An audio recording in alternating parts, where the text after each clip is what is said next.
bawa yakan tsinci kansa a yanayi na ƙuncin rayuwa da duk wani al'amari da za a gudanar sai an sha wahala. Al'amura sun kulle, sun kicime, abubuwa dai ba sa gudanawa yanda ya kamata, sai ya zamana yana cikin takura. Wani lokacin ma kuma bashi ya zo ya biyo baya, wato bayan tsanani da ake ciki kuma sannan ga bashi ya zo ya hau mutum, sai ya zama duka ya damu.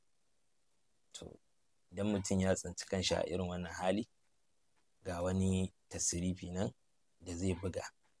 Insha Allahu tabaraka wa ta'ala idan ka buga wannan tasirifi, to da yardar Allah za ka sami ɗauki, al'amura za su buɗe, za a fita cikin yanayi.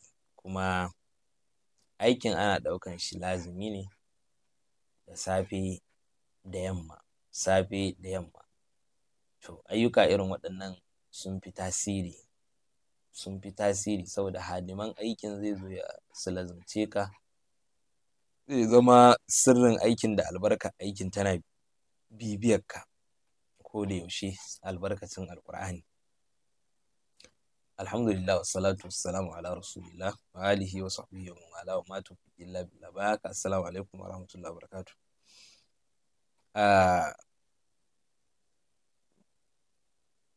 Da safe bayan asuba kenan za ka karanta kaf haya ayyun sad 110. Iya nan, ba wai suratu Maryam ɗin gaba ɗaya ba, a iya waɗannan huruf ɗin kaf haya ayyun sad za ka karanta 110. Ai hurufun nuraniya ne ko? Yawwa malaman harafai mu ɗan shigo janibin ku kuma, kuma da kuke da rowa sosai da sosai, ba kwa ba da sirri. To wannan hurufun nuraniya ne.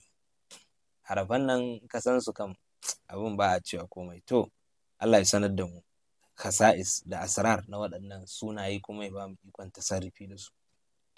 Kaf haya ayyun sad 110, sai ka karanta ya sami'u 110 da safe kenan.